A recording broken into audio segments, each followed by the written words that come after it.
Welcome to the AAA Sportsdesk for access to the athletes and the action that you can't get anywhere else. I'm Marty Kelly. We are right here for you. The women's hockey team won their New England Hockey Conference semifinal last Saturday at Norwich by a score of 1-0 after 41 saves by sophomore goalie Kirsten DeChico and a late game score from Darby Polisi.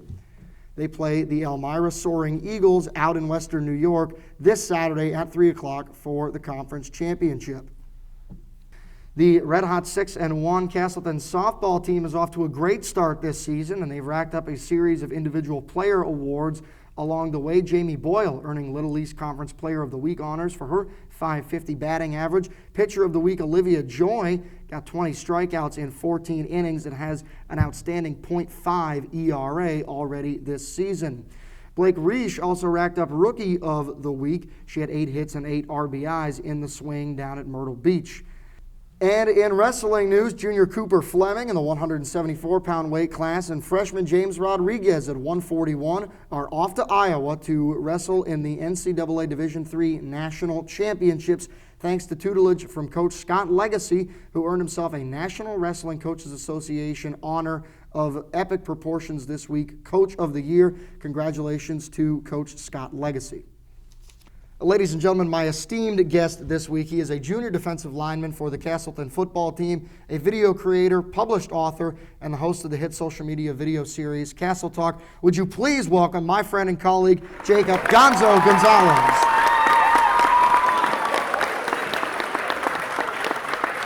Gonzo, thanks so much for joining us on the AAA Sports Desk this week. You're a busy guy on campus nowadays. You got a lot going on, but you get a little bit of a break right now. Football is over. Tell us a little bit about your junior season with the football team. You know, it was a pretty crazy ride, just getting all these fifth years coming back. It was a great experience for all of us, to get back on that football team.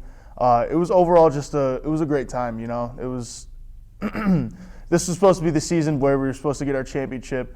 Unfortunately, came up short, but the amount of memories and bonds that we created just through 1 year is just irreplaceable. How grateful were you guys all just to be able to play football together again with the guys that came back and got that eligibility back after COVID?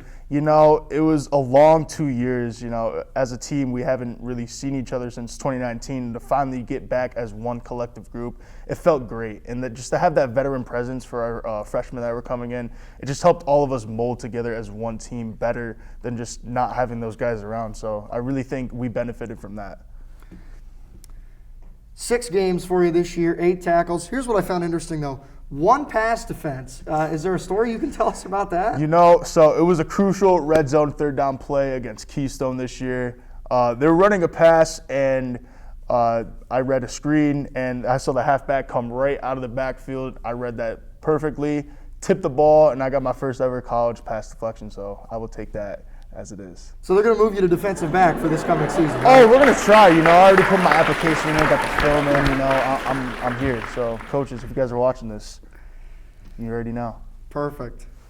Let's talk a little bit about before this year when we were off campus and we were going to school online on Zoom, and you had a little bit of a tough time with that, as you documented well in this right here. Can you tell everybody what this is?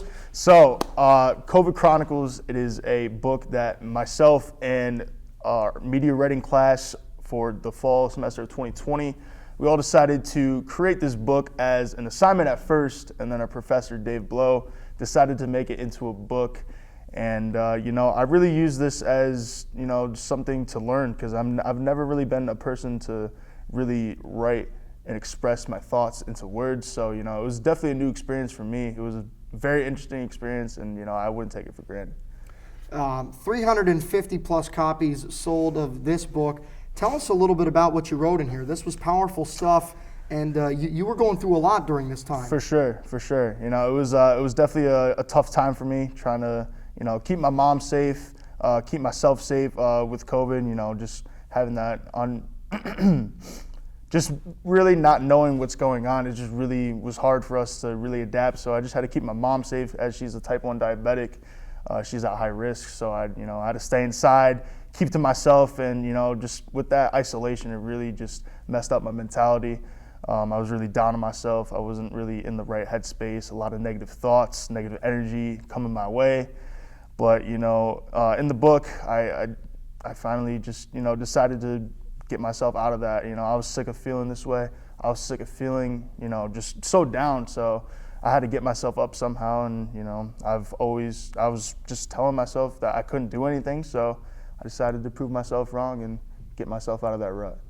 And what was that process like for you?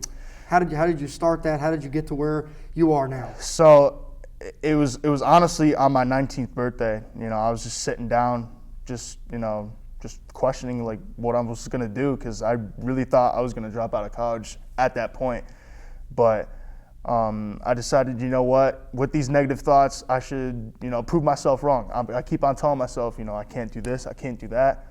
Why not use that for myself and prove myself wrong, that I can do what I want to do with my life? So that's really how I got myself out of that. Well, you said you were about to drop out of college, but here we are now back in person, and you've done a total 180-degree turnaround from being ready to be done here to going above and beyond in all of your classes. Your new hit series, Castle Talk, yes. Tell us about that. I mean, the people love that. So tell us about how that's going for you. Honestly, this is the most fun project I've ever had, because it's so authentic. Like I don't have to try to be someone else. I can just be myself and just use that and just portray that energy to everyone else. I feel like a lot of people feed off my energy in that show. I be myself. I try to make people comfortable, ask them easy questions for the show. Not a lot of people are gonna want to answer a question from a random stranger, so I try to keep myself open, keep myself outgoing, so people will, partake in my content and stuff like that.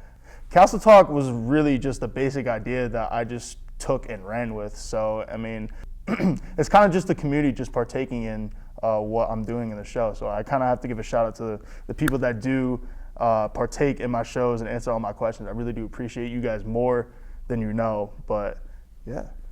You're also a YouTube sensation. You're coming along, 481 subscribers right now. How did you get into video and film production, and talk about carrying that online sort of amateur experience over into college and building off of those two things? Really, I started making YouTube videos about 10 years ago now.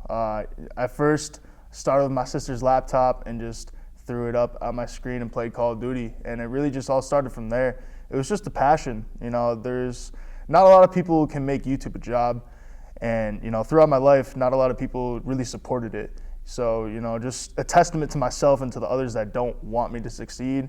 I keep on making YouTube videos. I keep on making content. I keep on making people want to be happy and all this other stuff that I do with YouTube. That's really the reason why I keep on going with YouTube. I feel like one day I will eventually get to the point where I want to be. It's going to take some time, obviously, but with my 10 years of experience and, with all these different genres that I've touched on my YouTube channel, from gaming to vlogging to challenge videos to all these other different things, I feel like the possibility is endless for me. I really think, eventually I will find my niche and I will be able to continue and grow from that. But for now, I'm kind of just having fun with this, I just want to make people happy. That's all I really want to do. You talk about getting to a point where you want to be. Describe what that looks like in terms of your video and film production career. So it's really tough, because I'm not sure if I want to keep on doing this YouTube stuff or I want to help people grow their YouTube channels or social medias, that type of aspect. I definitely know I want to be a part of some type of social media. That's something I've been a part of for as long as I can remember now as a kid. So, just staying in touch with social media is definitely, the main goal for me. So, what's next for you? We're about halfway through the spring semester of your junior year. I'm going to keep up with that Castle Talk for sure, bi-weekly on the Spartan Instagram if you guys do want to go check that out. I do have a YouTube channel as well if you guys want to go subscribe. It is Gonzo. I'll be making content fairly soon. I got somewhat of a workload going on with my semester, but I'll be getting content as soon as I can. Just know that. How about it? Senior season coming up on the football team this coming fall. Man, I cannot wait for the fall. We're all grinding. It's just a slow and steady grind until August. So that's all we really need to hear from us. It's just a matter of getting to August. Jacob Gonzalez, everybody, one more time. Gonzo on YouTube, Jacob Gonzo62 on the social media. For Hunter Smith, Lily Doughton, Eric Sherwood, everybody on the production crew, my name is Marty Kelly. This is the AAA Sports Desk. For access to the athletes and the action that you can't get anywhere else, we are right here for you. Good night, everybody.